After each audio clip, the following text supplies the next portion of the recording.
Oh, buddy. Man, part 2 dropped tonight. Tiger. The cliffhanger last week when the lady Rachel sat down, and I'm like, oh, she gonna tell her side of the story. This is where all the scandal begins. No one knew that Tiger Woods was living a double life. Him and his entourage was consisted of Charles Barkley and Michael Jordan. These brothers will go to Vegas at any given time and hang out. And the first time Tiger went, he was bright-eyed and bushy-tailed. It was new to him.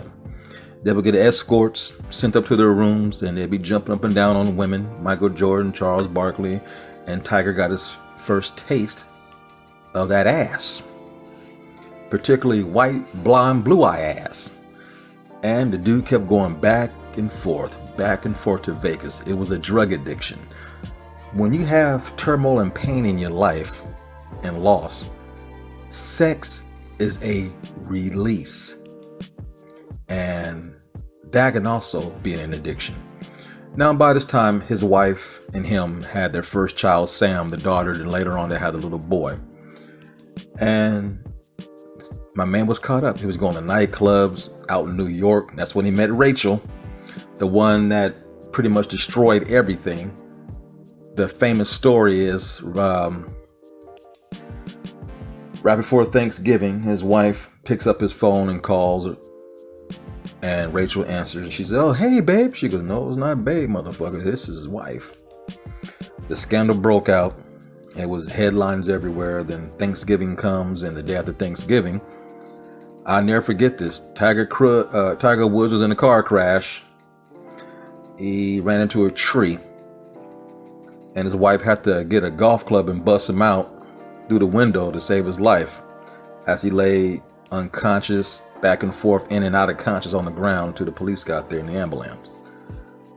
His closest friend said, "This don't sound right. Something's wrong." True story is, his wife tried to beat his ass with a golf club. He ran outside and got in the SUV and tried to take off and ran into a tree. She busted at the windshield prior to that fool hitting that tree. She was trying to kill his ass. Don't blame her. After a 5-year marriage, they got divorced. Tiger was spinning out of control, man. He was having problems on the golf course. Leg problems, knee problems, back problems. And the one thing that kept him going was letting him down. Now, he did win one major with a broke leg. This dude had a broke leg and won a major. Tiger got a high tolerance of pain. That was amazing. Then you get addicted to opioids and drugs, and his back was fused. And then one day he's driving down the highway, got pulled over. The dude had 5 different medications in his system. They book his ass, arrest him, put him in handcuffs. The famous mugshot came on TV. Tiger Woods gets arrested. I'm like, this man has fallen from grace. And I'm telling you, folks all over the world loved it. I'm telling you, the same people that love to see you rise, love to see you fall. Golf is a white man's sport. I don't care how you spend it. White folks loved him, and when he fell, they jumped on his neck with 2 feet. That's how it is, man. And this man had different relationships with over 14 women. He felt like he can talk to these women, but not his wife. When you're in a marriage like that, communication is very important. But she didn't question him. He went places to Vegas, Orlando, and did his thing. The bills were paid. He was still golfing. When we seen Tiger on TV, he looked like the Terminator. This dude was doing what he always do. We didn't know he was living a double life. He told Rachel he loved her. This woman is sleeping with the most famous sports figure in the world. Can't blame her. People want to call her a home wrecker and stuff. Hey, it goes both ways. It takes 2 to tango. Her life got destroyed too. The past 10 years, her life is mud. She might as well be Monica Lewinsky. That's how bad her life is, man. It was jacked up. It's jacked up. I never forget that press conference he did soon after the scandal. He had to come out and talk. His mama was sitting there with her arms folded like, oh, son, I want to kick your ass right now, boy. But, you know, a mother loves her son, even when he fucks up.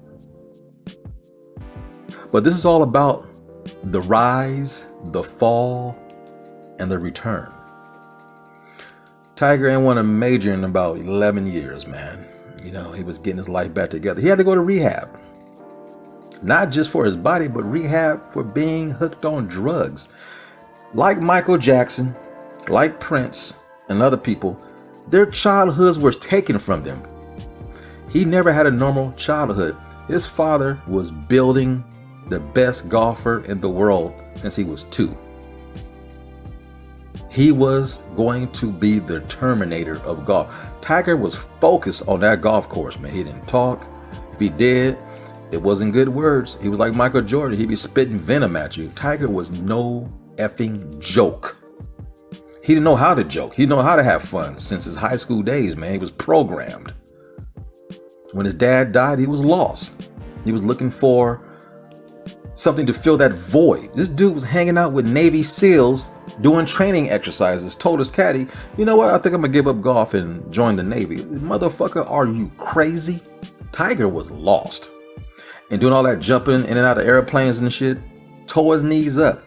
That was part of the problem. Not to mention golf is wear and tear on the body doing all that hard ass swinging and stuff. So Tiger was spiraling out of control, man.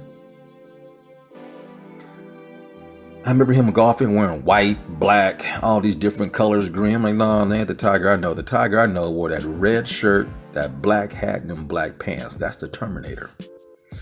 Well, you know, he started living. He started learning to be a human being. He cut everybody off. He fired his caddy. He stopped talking to his best friend. At his caddy, man, he was the best man at his wedding. Cut that fool off and fired him. Tiger was a cold piece, but humanity saved him because when you lose everything, you got to get it back. And the one thing he missed was playing golf. He got back from rehab. He was out there, you know, putting in the yard and doing things. And could Tiger ever make a comeback? Nah, man, it wasn't going to happen. This man's body went through hell. But this is Tiger freaking Woods we talking about, the Terminator. 2019, Tiger returned to a master. Could he do it? Could he relive the glory of the early 20s? You know, 2000. It's been a long time, man. It's been like 20 years, man. You in your early 40s now. I don't know if you can do it, brah. Make a long story short, Tiger won that Master in 2019. I never forget it. Everywhere I went, every place I went, it was on the radio, it was on monitors. The whole world was watching the return of Tiger Woods. And what did he wear? Black pants, black Nike shirt. Black Nike hat and that red shirt. That's the Terminator Tiger that I know, and he won. And up until that point, he never really hung out with his competition and joked around, but you know what? He was laughing, he was smiling, he was talking with his competition and competitors. You know, he was a different man. He appreciated golf, the thing that made him who he was. Golf got him to where he's at, but he learned to enjoy golf at this point in time, and it's totally different. You know, it was his job to golf and be mean and be, you know, tough on a course, but man, we're all human, man. We gotta laugh and smile, and it was good to see that in Tiger, man. It was great. When he won that last Master, his son was there. He was wearing red and black. His mom was there. She was wearing red and black. I'm like, oh man, this is cool. And it was beautiful, man. You know, we're all human. We all make mistakes. We do things, and he didn't make excuses. That's one thing about Tiger. Every interview he had, yes, it was my fault. I know what I did. My kids were young. When they're old enough to understand, I'm gonna have to sit down and have some long conversations with my kids about what I did, how I ruined my marriage. You know, that woman was hit blindsided. She didn't know what the hell happened, let alone being married to the most famous man in the world playing golf. This fool got 14 women that they're jumping out on, you know, and all over the United States. Yeah. This was a great documentary. I love part one. I really love part two, man. It was really, really good. It's on HBOMAX. Give it a watch. Tiger. One hell of a story about one hell of a human being and one hell of a golfer. Until the next time, be sure to like, share, subscribe, tell all your friends, and more importantly, leave your comments down low. Now, if I offend you, then you don't understand me. But if I can inspire you, then you will learn to love me. Peace, and I'm out. And just remember, it's just my point of view.